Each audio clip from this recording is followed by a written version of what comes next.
Hello friends and welcome back. तो आज हम लोग देखने वाले हैं एसिड बेस एंड सॉल्ट्स का हमारा तीसरा लेक्चर। सो इससे पहले हमने एसिड का डेफिनेशन देखा था, मेटल एक्टिविटी सीरीज देखा था और इंडिकेटर्स देखा था कि कौन सा इंडिकेटर एसिड में क्या कलर देता है या कलर नहीं देता है। आज हम लोग देखेंगे एसिड्स का क्लासिफिकेशन। ये भी एक बहुत इंपॉर्टेंट और बहुत ही सिंपल कॉन्सेप्ट है। तो हमने क्लासिफिकेशन किया है एसिड का दो दो कैटेगरीज में। वो कैटेगरीज कौन सी है? पहला है ऑर्गेनिक एसिड्स। दूसरा है मिनरल एसिड्स। कौन सा हुआ? ऑर्गेनिक एसिड्स और मिनरल एसिड्स। ये क्लासिफिकेशन ऑफ एसिड्स है। ठीक है। ऑर्गेनिक एसिड्स वो एसिड्स होते हैं जो हमें प्लांट से मिलते हैं, एनिमल्स से मिलते हैं या टिश्यूज से मिलते हैं। और मिनरल एसिड्स वो होते हैं जो कि हम लोग या तो माइन करके निकालते हैं और लेबोरेटरी में उसका प्रिपरेशन करते हैं, वो होते हैं मिनरल एसिड्स।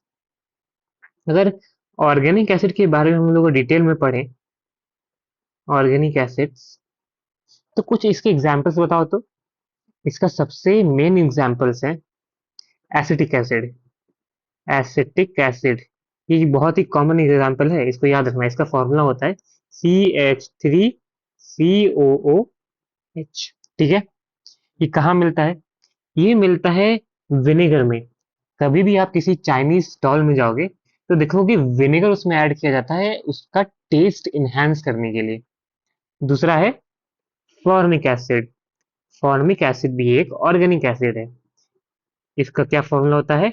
HCOOH। क्या आप में से किसी को कभी किसी चींटी ने काटा है? चींटी ने, एंट ने जब चींटी काटती है तो कैसे वो फूल जाता है स्किन पे। चींटी के स्टिंग में जो एसिड होता है वो होता है फॉर्मिक एसिड। कहाँ पे? Found in ant sting. और एसिटिक एसिड कहाँ मिलता है? विनेगर में। विनेगर जनरली टेस्ट एनहांसर के लिए यूज होता है हम लोग का, चाइनीज फूड या किसी फूड में। और और के एग्जांपल्स ऑर्गेनिक एसिड्स के? Lactic acid, citric acid, tartaric acid. Tartaric acid क्या होता है? जो इमली होती है, इमली, इमली में होता है टार्टरिक एसिड।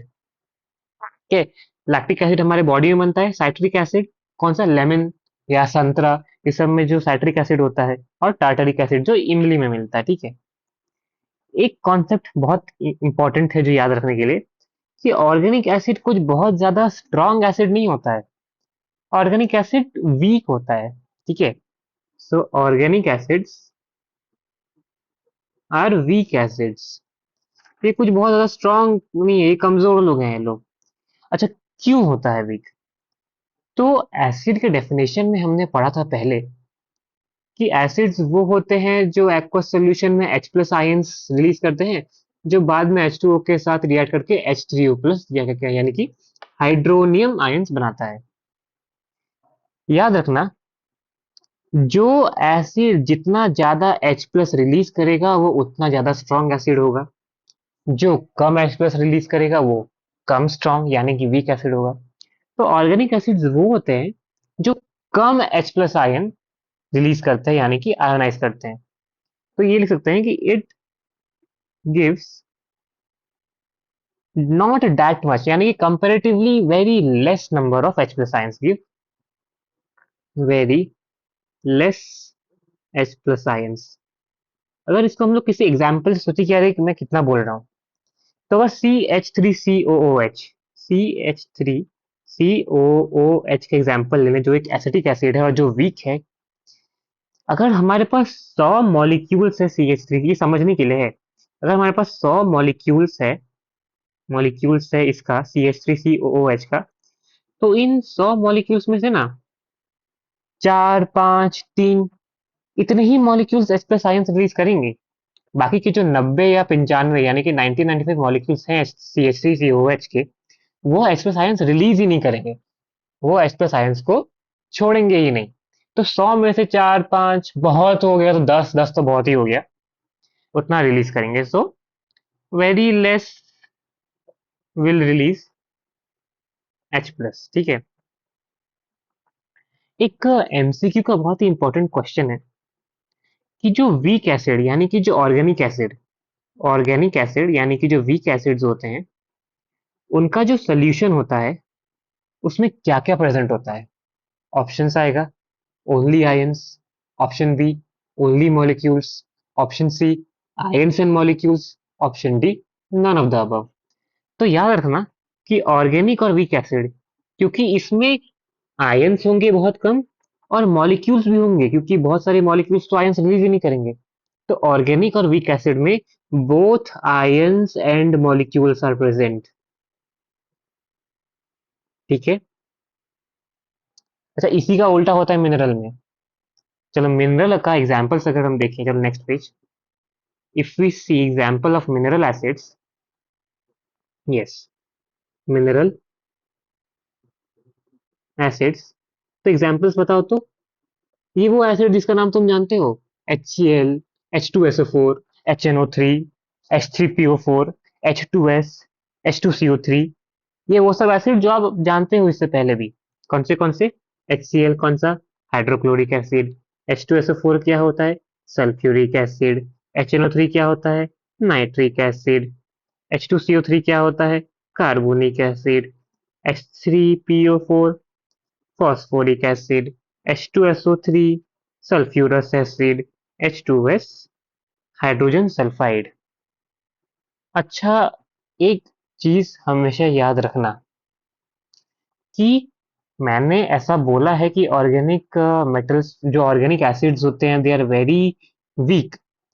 सो उसी का उल्टा, mineral acids are very strong. Mineral acids are very strong.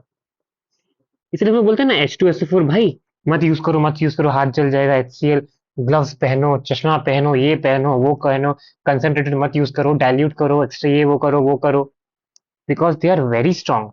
अगर वीक होते तो क्यों बोलते भाई, तो वीक है। ठीक है। सो अगर वो स्ट्रॉन्ग है, इसका मतलब they give a very large number of H plus ions, है ना। क्यों ऑर्गेनिक एसिड्स वीक थे, कमजोर थे, क्योंकि उन्होंने H प्लस आयंस कम निकाला। ये स्ट्रांग है क्योंकि इन्हें H प्लस आयन ज्यादा निकाला। So they give too much H plus. बहुत सारे H प्लस देते हैं ये, बहुत सारे, भर भर के, दिल खोल के, दिल फेंक आशिक है ये लोग। तो अगर पिछले वाले एग्जाम्पल से हम लोग देखें कि अगर 100 मॉलिक्यूल्स ले ले हम लोग किसी मिनरल एसिड का, मान लो 100 मॉलिक्यूल्स ले लिए हमने HCl का, तो 100 का 100 मॉलिक्यूल्स पूरा H प्लस आयन देगा। एक भी ऐसा नहीं होगा जो नहीं देगा। ठीक है, ये इतने स्ट्रांग होते हैं ये। तो अगर मैं अब ये पूछूं कि सॉल्यूशन ऑफ ऑर्गेनिक या वीक एसिड में तो रहता था बहुत आयंस एंड मॉलिक्यूल्स, क्योंकि वो आयंस बहुत कम देता था और मॉलिक्यूल्स भी रहता था। लेकिन ये मिनरल एसिड का सॉल्यूशन में क्या होगा। यार ये तो पूरा का पूरा ही कन्वर्ट कर दे रहा है आयन में, तो यही होगा इसका आंसर। सोल्यूशन ऑफ मिनरल, या फिर हम लोग स्ट्रॉन्ग एसिड बोल सकते हैं, इनके सोल्यूशन में ओनली आयंस मिलता है। तो अगर एमसीक्यूज आपको मिले कि सोल्यूशन ऑफ मिनरल या स्ट्रॉन्ग आयन, या कोई एग्जांपल देखिए, solution of HCl, H2SO4, HNO3, H3PO4, H2SO4, H2S, तो लिखना कि दे हैव ओनली आयंस। अच्छा, तुम लोगों ने एक चीज नोटिस की होगी कि अभी जब मैंने इन सारे HCl ये सब का नाम लिया, तो H2CO3 का नाम क्यों नहीं लिया यार। ये C से है, तो क्या इसका नाम नहीं लेंगे क्योंकि ये C है। तो नहीं, ये एक एक्सेप्शन है। H2CO3 एक ऐसा मिनरल एसिड है जो वीक है भाई। ठीक है, it is a weak acid. H2CO3 is a mineral acid which is weak. इसका मतलब इसके सॉल्यूशन में तो आयन भी होंगे और मॉलिक्यूल भी होंगे।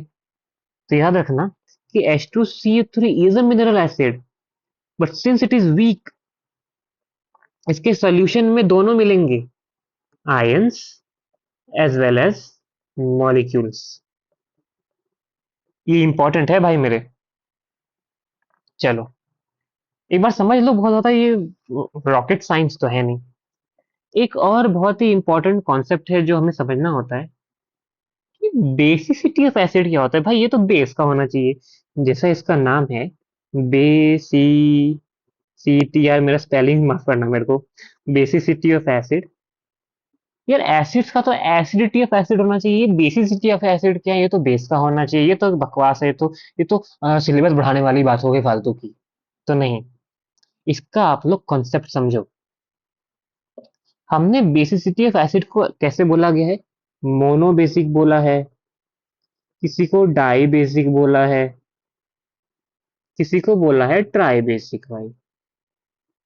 ये हमने किस आधार पे बोला भाई? कैसे हम लोग डिसाइड करेंगे कि यार एक ये वाला मोनो बेसिक है, ये ट्राई बेसिक है, ये कुछ नहीं है ऐसा? तो जितना number of H plus ion एक मॉलिक्यूल, जितना number of ionisable H plus ion एक molecule of that acid contains, क्या हुआ? नंबर ऑफ, लिख लेना इसको, number of ionisable H plus ions, one molecule, one molecule of acid contains, वो होता है basicity. That is the basicity of that acid. Spelling छोड़ना भाई मेरा। Basicity of that acid. ठीक है, एग्जाम्पल से समझाता हूँ। ये तो हो गया थ्योरी। थ्योरी समझ लो कि एक एसिड के एक मॉलिक्यूल के पास कितना आयोनाइजेबल H प्लस आयन होता है, यानी कि वो एक्वस सोल्यूशन में एक मॉलिक्यूल उस एसिड का कितना H प्लस आयन देगा। एग्जाम्पल, HCl एक ही देगा H प्लस आयन, इसको बोलेंगे मोनोबेसिक।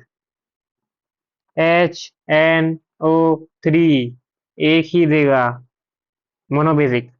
H2SO4 दो देगा, डाईबेसिक। H2SO3 दो देगा, डाईबेसिक।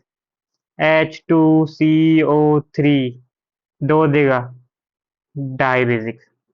अच्छा, यहां तक के एग्जाम्पल तो भाई एकदम मतलब पिड्डी है, फुद्दू है, फुद्दू। क्योंकि जितना एच दिख रहा है उतना एच रिलीज हो रहा है, लेकिन नहीं, यहाँ एक कैच है। क्या कैच है? आगे जो एग्जाम्पल्स आएंगे उनकी मदद से समझाऊंगा आपको।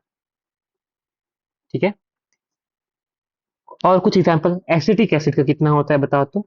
CH3COOH। अच्छा सर, हाँ यहाँ तीन, ये एक चार, तो ये तो चार देगा, ये तो क्वाड्रा क्वाड्रा हो जाएगा।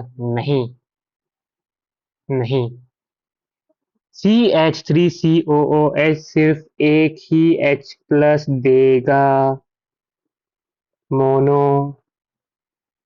चलो HCOOH का बताओ। हाँ हाँ, मैं बताता हूँ। यहाँ एक, ये दो, ये देगा दो। नहीं, गलत, ये भी एक ही देगा। चलो अब बताओ, H3PO4 का। सर ये भी लगता है एक ही देगा। नहीं, ये तीनों दे देगा, तो ये देगा तीन, ये हो जाएगा ट्राई बेसिक। नहीं नहीं, ये तो चीटिंग हुई भाई। कैसे पता करें हम कोई आइंस्टीन है, कोई मतलब हम लोग साइंटिस्ट है जो पता करेंगे? अगर मतलब H3PO3 कितना देगा? सर ये भी तीन देगा। नहीं, ये देगा दो, डाई बेसिक। अरे यार ये क्या है यार? ये तो मतलब, हो। तो एक नोट लिखो, ये जो हमारा कंपाउंड है ना, जब हम लोग इसका स्ट्रक्चर ड्रॉ करेंगे, तो जितना हाइड्रोजन एटम ऑक्सीजन के साथ अटैच होगा ना, सिर्फ वही आयोनाइज होगा। Number of hydrogen atoms that are attached with oxygen, that are attached with oxygen will only ionize। अच्छा, जो जो हाइड्रोजन सिर्फ ऑक्सीजन के साथ जुड़ा हुआ है, बॉन्ड बनाया हुआ है, सिर्फ वही आयोनाइज होगा। ओ, चलो एग्जांपल देखते हैं। सबसे लास्ट क्या था हम लोग का?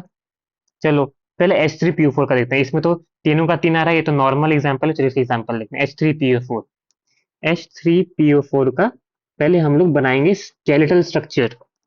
स्केलेटल स्ट्रक्चर किसको बोलते हैं? ओ, एक, दो, तीन, ओ, ओ, ओ, एच, एच, एच। इससे भागना मत इस डायग्राम से। ऑर्गेनिक केमिस्ट्री में डायग्राम को आपको बनाना सीखना है। इसलिए अभी याद कर लो कि एक पी है, एक पी डबल बॉन्ड ओ से है, बाकी तीन एक एक ऑक्सीजन से है। जैसा मैंने बोला कि the hydrogen atom that attach directly to oxygen, ये एक, ये दो, ये तीन, यानी कि एक दो तीन, तीन हाइड्रोजन आयन बना। क्या लिखा था मैंने? तीन लिखा था, तीन लिखा था ना। अब एक एक्सेप्शन वाला देखते हैं, चलो। कौन सा देखें, कौन सा देखें, कौन सा देखें?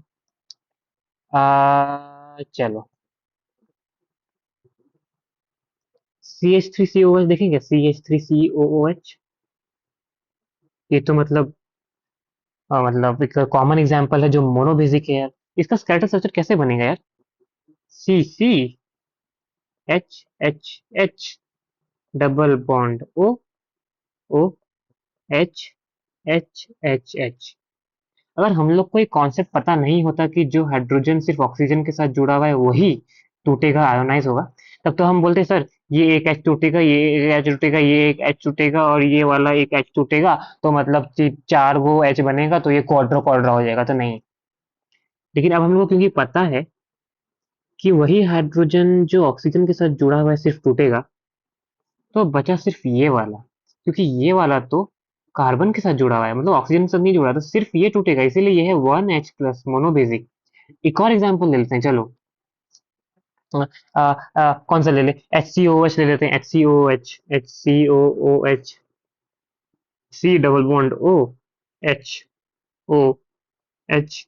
ये वाला एच नहीं टूटेगा। Only hydrogen directly attach to oxygen टूटेगा, मोनोबेसिक। ये ले लें क्या हम? H3PO3 ले लेते हैं, ठीक है। H3PO4 हमने देखा था कहाँ पे? ये हमने देखा था H3PO4, ठीक है। अब देखेंगे हम लोग H3PO3, H3PO3। डायग्राम कैसे बनेगा? P डबल बॉन्ड ओ, एक, दो, तीन, ओ, ओ, एच, ओ, एच। अब इसमें देखो दो ही हाइड्रोजन है जो डायरेक्टली ऑक्सीजन से अटैच्ड है। ये वाला नहीं टूटेगा, सिर्फ ये दोनों टूटेगा और ये बन जाएगा डाइबेजिक। समझ गए? समझ गए। तो आज का हो गया। इससे अब आज नहीं पढ़ाऊंगा, अब पढ़ाऊंगा नेक्स्ट क्लास में, ठीक है। तो आज हमने देखा बेसिसिटी ऑफ एसिड वो होता है कि एक किसी भी एसिड का मॉलिक्यूल कितना H+ आयंस आयोनाइज कर सकता है। कैसे डिवाइड करते हैं? Monobasic, dibasic, tribasic. इसका एक्सेप्शन जरूर यार याद रख लेना कि यार CH3COH में एक ही होता है, HCOH में एक ही होता है, H3PO3 में दो होता है, याद रख लेना यार। इतना मतलब। और हमने देखा मिनरल एसिड और ऑर्गेनिक एसिड, यानी कि क्लासिफिकेशन ऑफ एसिड। आज के लिए ये इतना ही। If you have any doubt और any suggestions, kindly comment down, and next class में मिलते हैं। Bye bye.